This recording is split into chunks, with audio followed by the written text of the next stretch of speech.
Hola a todos y todas, buenos días, buenas tardes, buenas noches, dependiendo de a qué horas estén oyendo o viendo este podcast.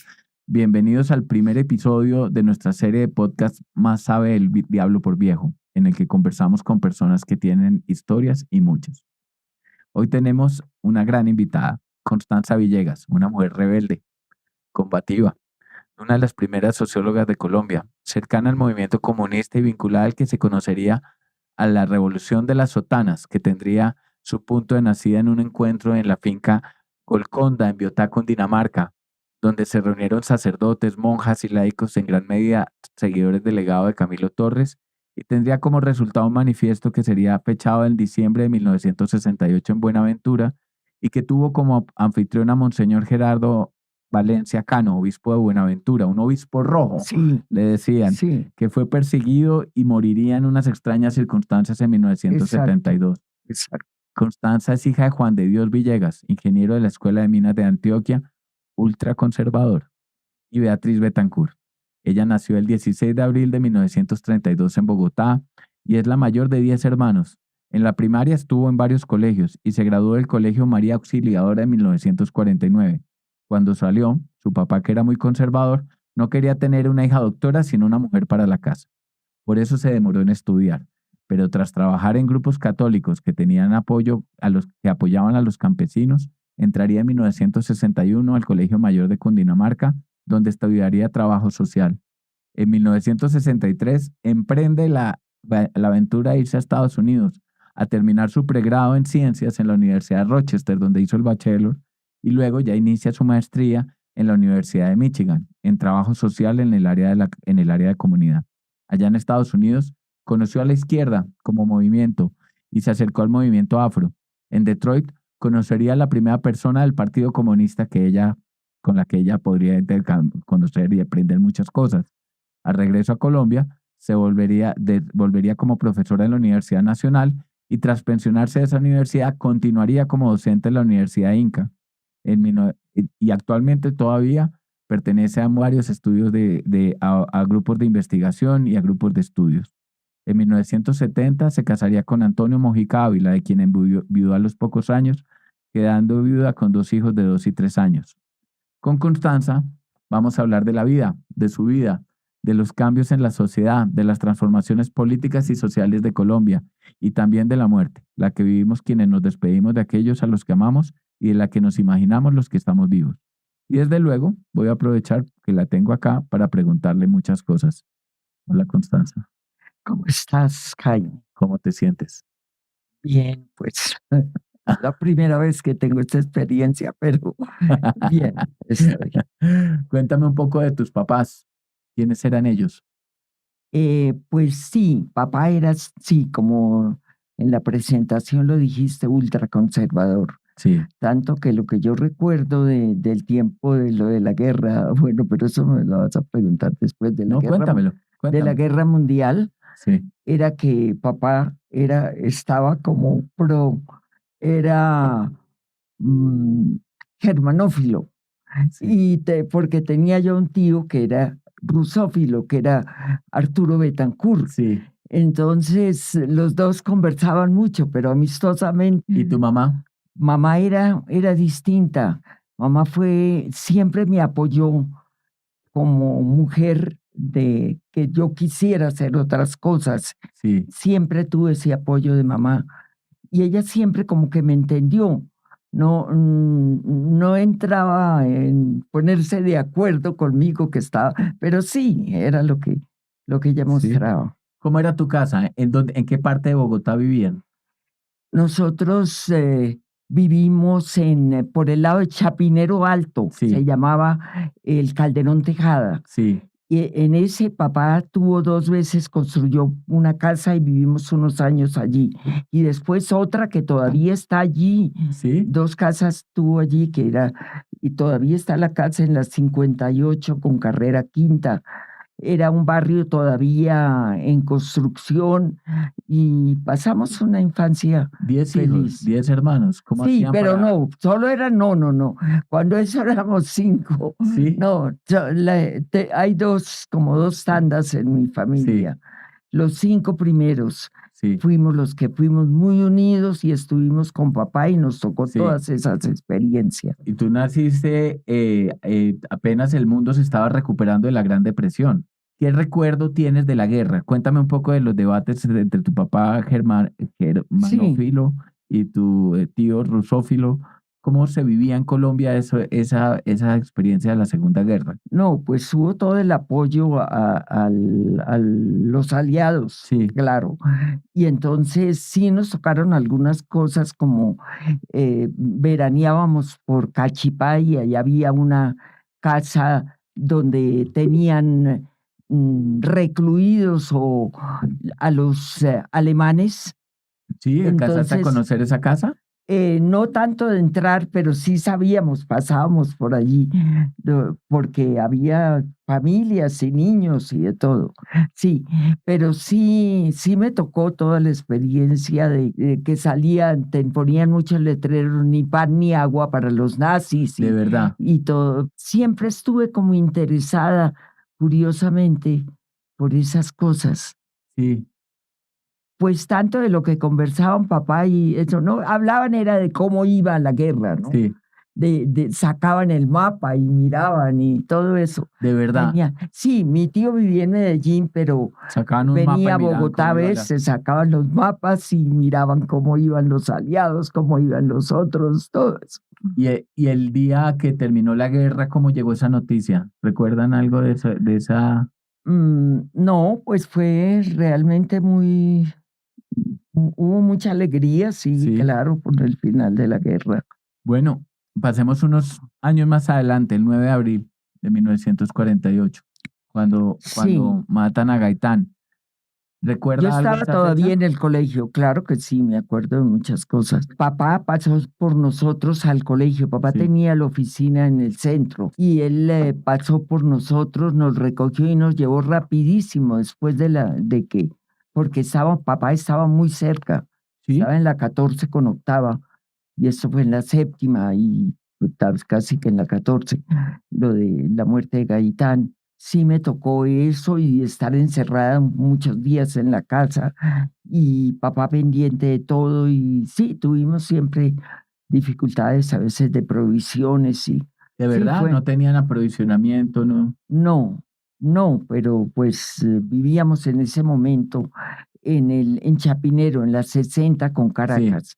Entonces allí pues era más fácil de conseguir las cosas, pero no podía uno salir a la calle porque había disparos por todas sí, partes, sí. Eso fue también se sentía por el sector donde vivía, a pesar de que estábamos muy lejos del centro. pero digamos, cuando usted lo vio en perspectiva, el país cambió en esa fecha, ¿no? Pues sí cambió, pero para más represión. Sí, Entonces sí, a mí sí me tocó también toda la época muy dura de represión, que no me tocó personalmente, no, pero como yo estaba, siempre me interesé por lo social desde que estaba en el colegio y yo recogía cosas en la casa y llevaba a los barrios, en el carro sí. llevaba, porque había mucha gente desplazada llegando a la ciudad de Bogotá y con necesidades terribles. Y en ese momento, digamos, usted empieza a trabajar con la iglesia y trabajar con Sí, sí, campesinos, ¿no? sí, yo trabajé con el padre Pacho Jaramillo. Bueno, de Cruzada Social se Sí, llamaba. cruzada social. Sí, en Cruzada Social. Y cuando esa estaba metida mucho en lo religioso, también en la Legión de María, y hacíamos cursillos de cristiandad y todas esas cosas. Y siempre andaba, a mí lo que me interesaba era como salir, moverme, hacer cosas, Claro. ¿no? Mm, distinto a lo que papá quería para mí, ¿no? Hablemos de Estados Unidos. Usted se va a Estados Unidos en el 63, ¿cierto? En el 62 y 63 estuve Sesen- en la Universidad de Rochester Sí, entonces en el y 62. después ¿Cómo estuve, cómo fue en ese momento viajar a Estados Unidos? ¿Cómo fue la experiencia? no, ¿Ya había eso, ido? no, sí, yo sí ya había estado. Eh, en la experiencia, pues yo quería estudiar más porque lo del colegio mayor no era todavía profesional. No, Eran 3 años y era pues prácticamente un colegio femenino superior, de educación superior, sí, sí. pero no era universidad. Bueno, usted está en Estados Unidos y en ese momento ocurre un montón de cosas. Estaban muchas cosas Empieza el interesantes. auge de los derechos civiles, Sí, matan a John F. Kennedy, sí, se da la marcha del trabajo y la libertad, en la cual Martin Luther King da el discurso famosísimo, se escala la guerra de Vietnam, nacen las Panteras Negras. sí, está todo lo de Malcolm X. Pues me tocó pues también todas las Cuénteme, cosas, pues no que me tocara allí pues cercano, no, sí, pero de... ¿cómo fue eso? ¿Cómo lo vivió? ¿Cómo lo vivió Estados Unidos en ese momento? No, pues es que yo estaba en una universidad muy, en la de Rochester era una universidad confesional de la Sí, iglesia protestante, era diferente. Y era una universidad pequeña, organizadísima, muy bien.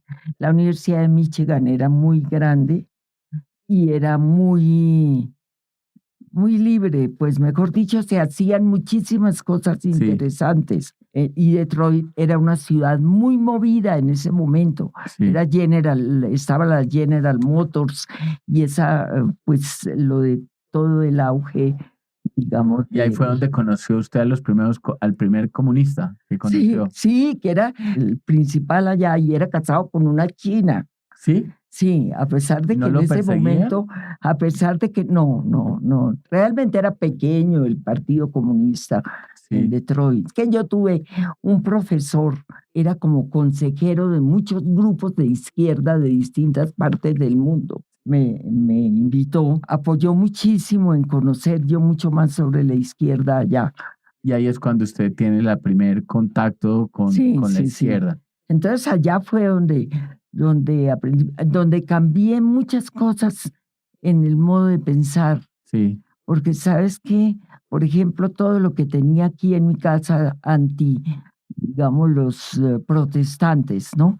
Y bueno, entonces te vinculas o digamos ideológicamente con la izquierda Sí, y con el comunismo, no, con el allá no, eso marxismo. fue mucho después. Llegué a la Universidad Nacional y ya con la idea muy clara que tenía que vincularme. Y fue cuando llegué y estaba justamente, había muerto ya Camilo Torres Sí, y había un grupo de marxistas y cristianos, ¿no? sí. Porque como todo el movimiento el movimiento de los curas rebeldes, Sí. pues tuvo toda La rebelión de las sotanas. sí, la rebelión de las sotanas, que se basó también en todo lo del Papa Pablo VI, todo el Popularum Progressio y todo eso, en todo lo religioso, pues con bases religiosas fuertes, se desarrolló lo de la teología de la liberación Sí. y Pero antes de pasar, hagámoslo por pedazos. Usted rompe con, devolvámonos un poquito. Usted decide devolverse a Colombia. Le sí, dice a los profesores que querían quedarse, se quedaran, usted le dijo, yo me devuelvo para Colombia. A su, al sitio donde sí, trabajaba, que era al, los al servicios. pretendiente también le dice, me Sí, devuelvo a Colombia. sí. Y él cómo lo tomó. No, Pero pues usted, mal, pero ¿qué le bueno. vamos a hacer? Sí, sí. Bueno, se acabó el punto. Y bueno, y vuelve acá a la Universidad Nacional. Está en ese momento todo el tema de la rebelión de las sotanas. Sí. Y es cuando se da la reunión en la finca de Biotá, la Golcota, Golconda, Golconda, Golconda, que es creo que era de la que era arquidiócesis. en Biotá, sí. ¿Y Sí. usted qué supo de esa reunión? No, yo ya estaba vinculada al grupo de marxistas y cristianos, que Sí, estaba Germán Zavala, sí, estaban una serie de marxistas que teníamos mucho estudio, muchísimo estudio, sí. ¿Y cómo se y vive el nacimiento de los grupos guerrilleros en ese momento? ¿Cómo lo viven ustedes?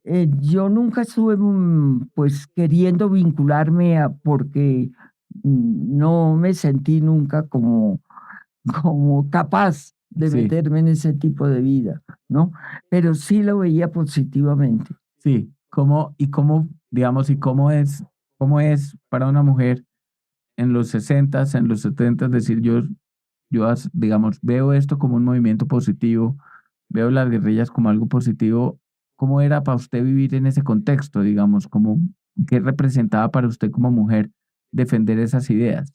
No, yo no sé, yo no nunca me sentí como como discapacitada o menos capacitada como mujer. Sí, Siempre estos grupos eran con mucha igualdad de género, sí, en realidad, por lo que a mí me tocó. sí. No digo pues porque puede que haya muchas Y la otras. reunión de Golconda, ¿qué pasó ahí? Todos los sacerdotes estaban haciendo trabajo en sus sectores. Sí, Pues yo inclusive me casé con Antonio, mi marido, Antonio Mojica. Me casé porque en mi casa pues era muy importante que me casara y me fui a casar a un pueblo que se llamaba Gachantibá sí. y en Boyacá, y ese pueblo era uno de los curas rebeldes, era el párroco. Se hizo un matrimonio como muy popular. Cuénteme sobre eso, porque eso debía ser un escándalo. Sí, sí, claro. Mamá fue y fueron varios de mis hermanos. ¿No fue su papá? No, papá no fue. ¿Y por qué? Y ¿Qué dijo? no, él no dijo nada, pero no, no fue. En todo caso, él no andaba en mis aventuras. Era mamá. Sí, allá él era un cura rebelde. Lo que le quería decir es que ellos fueron y muchos trabajaron un tiempo, pero desvincularse de la iglesia no pudieron y la jerarquía nunca los apoyó, al contrario, fueron siempre mm, aislados y se acabó, el movimiento se acabó como en 3 años. Y el ELN hoy en día, digamos, el ELN en ese momento tenía una vocación, ¿qué tipo de vocación tenía? ¿Qué tipo de eje ideológico tenía en ese momento? Pues no eran anticomunistas, propiamente no eran comunistas, No, pero sí eran pues de lucha violentas, pues sí, era lo que se daba, porque el establecimiento no los iba a aceptar ni no, nada. Entonces, sí era muy reprimido, muy reprimido. ok, A mí me tocó una vida dura por ese lado, ¿sí? porque sí, porque siempre teníamos gente que estaba controlando nos movíamos mucho con mi marido, de sitio, de vivienda. Su marido Y también hacía parte del es movimiento que marxista. él estaba en lo del Él ELN, estaba en el ELN, sí, en lo nacional, ok. sí. ¿Y cómo fue eso? Él se recargó demasiado y se enfermó mentalmente ya. Él tenía ya mucho delirio de persecución y muchos problemas por toda esa vida tan difícil. Sí, en ese momento, inclusive, los pro Moscú y los pro China eran enemigos. Una situación muy difícil, fuera de la persecución oficial de la del Claro, gobierno. Entonces, en el gobierno de Rojas Pinilla hubo nos tocó, una importante persecución, ¿no? no ¿O fue más tanto. fuerte con Turbay? No En el tanto, no, 78, con Rojas Pinilla, inclusive cuando se terminó lo de Golconda, sí, un grupito de nosotros se metió a la Napo, sí, a la de Rojas Pinilla, sí, porque Rojas Pinilla hablaba del socialismo a la colombiana y de que había que volver el país socialista, pero él era de derecha. sí, La que apoyaba era la hija, María Eugenia Rojas. sí, Estuvo en un tiempo y fue la que la capitana. abrió campo para que entráramos personas de izquierda. Y entramos un grupo de izquierda a ser coordinadores, pero no podíamos nunca trabajar sino con los otros, mejor dicho, eran un grupo, uno era de un equipo tenía una serie de barrios, pero no podía ir solo porque lo tenían a uno muy controlado como de izquierda, porque eran de derecha y hablaban de los pájaros y de todo eso, hablaban de sus ¿Y por hazañas, qué terminan ustedes de metidos sus en la misma menjurje con los de derecha Porque dentro sí, de la porque NAPO. esta María Eugenia quería como que se le diera algo de socialismo, que ayudáramos a la formación del socialismo, pero realmente eso no era lo que quería el general. Él Pinilla, era de Rojas derecha. Pinilla. Sí, Rojas Pinilla. Entonces nos sacó, nos llegó un telegrama. En Sí, este momento había telegrama de que quedaba suspendido como coordinador. Y a sí. mí me llegó y todo, sí. Ah, Entonces, ya salimos de la NAPO. claro. Y entonces después de eso fue todo lo de Pastrana, lo de lo de la Pastrana elección y la pérdida de elección de que fue eso, un y fraude electoral, salió dice. el Sí M19, fue un empezó y fraude, todo. sí fue un fraude. ¿Para usted sí hubo fraude electoral ese día? Sí, claro que sí. Por la noche iba ganando y al otro día ganó Pastrana. Sí, hubo fraude. Sí, sí, sí, eso tuvo que haber. Y eso le dio el nacimiento, o dicen que tuvo que ver con el nacimiento del M19. Claro, claro. Para ese momento ya teníamos al ELN, a las FARC, al EPL M19, y al al EPL, M19. sí, muchos grupos guerrilleros. Y digamos, sobre las FARC, cómo lo vio usted? ¿Cómo se vivía el proceso de las FARC en ese momento? Claro que yo no estuve metida, muy metida. Bueno, mejor dicho, sí, bien, pues lo veía, yo sí lo veía bien También, como algo siempre, positivo. como algo positivo, sí. ¿Y el EPL? El EPL no mucho, No. no, a mí no me gustó. ¿Por qué? Cuénteme. No sé, el EPL después, porque tuvo muchas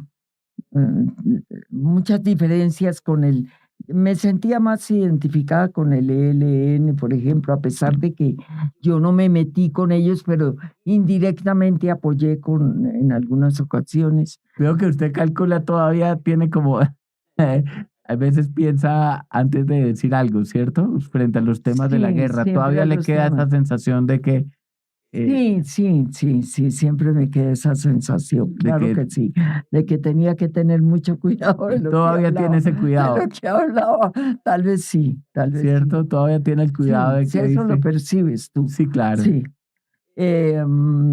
Sí, era como que caminaba uno siempre así con cuidadito. Bueno, pero entonces sí hablemos de Turbay. Cuénteme Sí, un poco y cómo yo se me vivió metí en eso. el 79 el partido porque ya estaba cansada como de pasar por distintos grupos Sí, y entonces dije, no, yo me voy a meter el Partido Comunista, que es algo como firme. sí. Y entonces pasaba lo de Turbay. Cuénteme un poquito sobre Turbay, sobre cómo vivió la época de Turbay. No, fue una época terrible, porque ese sí fue de gran persecución a toda la izquierda. No, pues en la Nacional, por ejemplo, se sintió muchísimo, porque muchas veces metían todo el ejército y metían la policía y siempre estaban, porque además los estudiantes estaban también mucho más agresivos, Sí. quemaban carro. Una vez yo tenía un carrito pequeño y una vez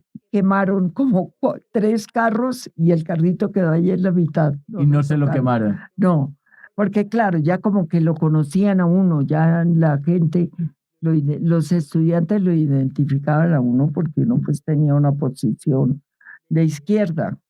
Y salimos de los setentas y los ochentas. Entra el mundo la época del narcotráfico. ¿Cuál cree usted que es la relación del narcotráfico con la violencia y por qué Colombia, digamos, tiene se crece así toda esa forma de violencia asociada al narcotráfico? No, terrible. Eso sí, ni hablar, y eso lo vemos todos los días. Terrible todo, porque además sí, es un hecho que los grupos guerrilleros pues perdieron mucho de su ideología y de todo, la perdieron. Muy Para fuerte. mí fue doloroso ver cómo los grupos guerrilleros fueron perdiendo de su ideología, de su lucha y mezclándose con los narcotraficantes en muchos sitios. Y viene la Constitución del 91. ¿Qué opina de la Constitución del 91? Pues a mí me pareció valiosísimo todo, Sí, pero realmente nunca se ha aplicado en forma, no hay cómo hacer nada. La prueba es todo lo de Petro. A Petro no lo han dejado hacer nada porque es terrible, eso no hay. Hablemos de eso, hablemos de Petro. ¿Cómo ve a Petro? A mí me parece, pues la lucha está siendo muy dura y yo sigo siendo petrista y sigo creyendo en que va bien, ¿no? Sí. Sí, sigo creyendo en eso, ¿En qué ¿no? le ha ido bien y Pero en qué no le ha ido tan bien? pues yo creo que ha podido ayudar mucho a las clases populares, que ha habido bastante, digamos, apoyo hacia la igualdad, todo lo que ha hecho por los indígenas, lo que la lucha que está haciendo por los indígenas, por los afros, Sí, por la, por, eh, por todo lo que uno ha soñado, sí, ¿no? Entonces sí, pero claro, tiene problemas él de personalidad y de lo que sea, pero es un hombre que no se da por vencido nunca. Es positivo, no es, digamos, un comunista. Él ha sido muy claro de que él actúa dentro del capitalismo. sí, Y como comunistas nosotros siempre pensamos en construcción de un socialismo. sí. Entonces no es que esté uno identificado, pero sí es un paso muy grande que se dio dentro de toda la lucha que uno ha llevado de la vida entera. ¿En qué han cambiado la Colombia de hoy a la Colombia que usted vivió hace tanto tiempo? No, yo creo que ya hay mucha más conciencia social, Sí, creo yo, y sin embargo, acompañada de mucha resistencia del sistema para mantenerse como sea, sí. pero y mantener todos sus privilegios, los que ha tenido la vida entera del país. ¿El mundo ha cambiado? Ah, sí, me estabas preguntando de los cambios. Yo creo que sí ha cambiado el mundo, hay mucha más conciencia, porque todo el movimiento en Estados Unidos ha habido un rechazo fuerte. Tengo yo la esperanza de que todo el trabajo que uno ha hecho desde distintos sitios, el de Golconda y todo, dejó huellas y dejó gente que siguió trabajando y cada vez hay más conciencia, creo yo. Espero. Vamos llegando a la final y me gustaría conversar con usted sobre algunos aspectos. Usted ha vivido la muerte de algunos amigos suyos y de su propio esposo. ¿Cómo, cómo ha vivido esa muerte, digamos? ¿Cómo lo vivió? ¿Cómo se vive la muerte después de haber vivido tanto tiempo? ¿Cómo ha vivido la muerte de amigos, de familiares, de su propio ex esposo? ¿Qué, qué experiencias quedan de eso? ¿Qué te digo? Yo siempre, por ejemplo, de Antonio, yo sabía que tenía que seguir adelante y que fuera como fuera y tenía mis hijos, entonces eso también fue un aliciente para superar Su muerte. el dolor y la de la muerte.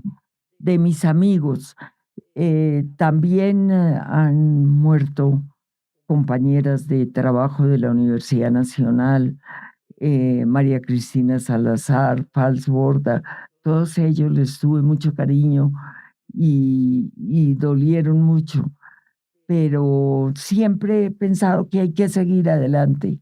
No, no he sido como tan temerosa de la muerte, no ¿No? sé, no, ni ¿Usted cree en soy Dios? ahora. ¿Usted cree en Dios? Claro que creo en Dios, ¿Y sí, qué sí. cree que pase después de la muerte? ¿Qué? ¿Qué pase después de la muerte? Pues creo que, pues muchas cosas, creo. ¿Cómo te digo? Sí me identifico con la Iglesia Católica, pues Sí, y con Cristo, sigo siendo, digamos, cristiana básicamente. sí, No soy católica practicante, no, no, pero sí sigo en la misma posición y es una de las cosas que no cambió con el partido ni nada, ¿no? no. Eh, Sigo creyendo. Y bueno, ¿qué te digo? La muerte puede ser inclusive como uno la ha visto también en todo lo oriental, ¿no? Sí, Pasa uno, se identifica, digamos, con el universo, con todo, pero sea lo que sea, la muerte no es para mí terrible. No es una cosa No, después. no, yo he hecho lo que he podido en esta vida, ¿no? Y bueno, hablemos de la felicidad. ¿Usted es feliz? Que soy feliz. Sí. Pues yo sí creo que soy feliz. ¿Qué es lo que hace una Pues, persona feliz? ¿cómo te digo? No feliz de que todo sea color de rosa, nada, pero que nunca tampoco lo vi así. Siempre lo vi en plan de lucha. Pues aún desde niña, ayudando con mis hermanos y con todo. Pero, pero sí, la felicidad es como de haber hecho lo que yo quería de haber sido independiente desde niña casi, de hecho, haber hecho lo que he querido. En plan de lucha.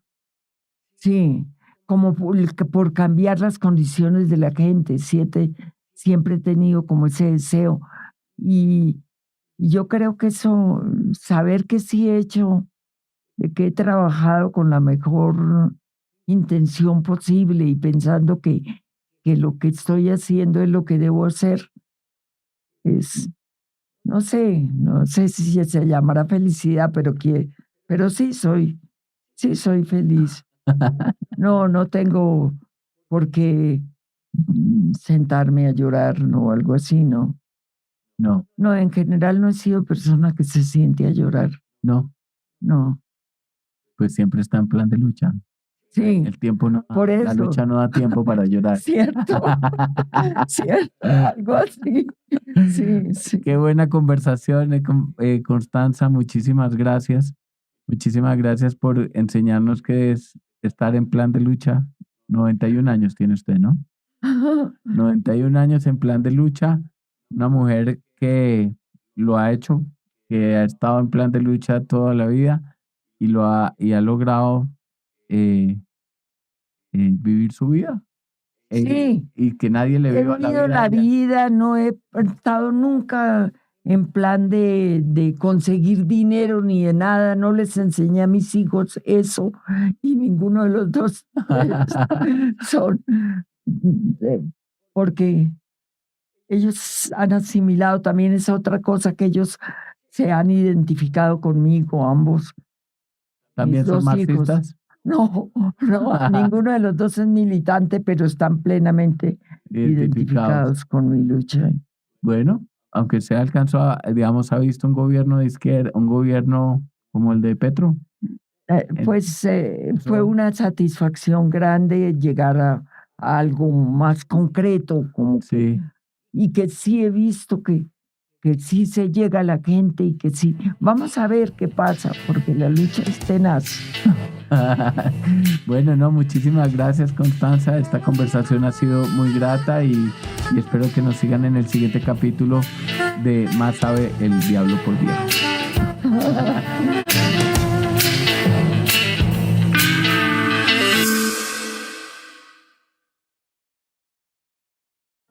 Este episodio y todos los anteriores han sido grabados en la sala de podcast de Ensamble XL. Para mayor información ingresen a www.ensamblexl.co.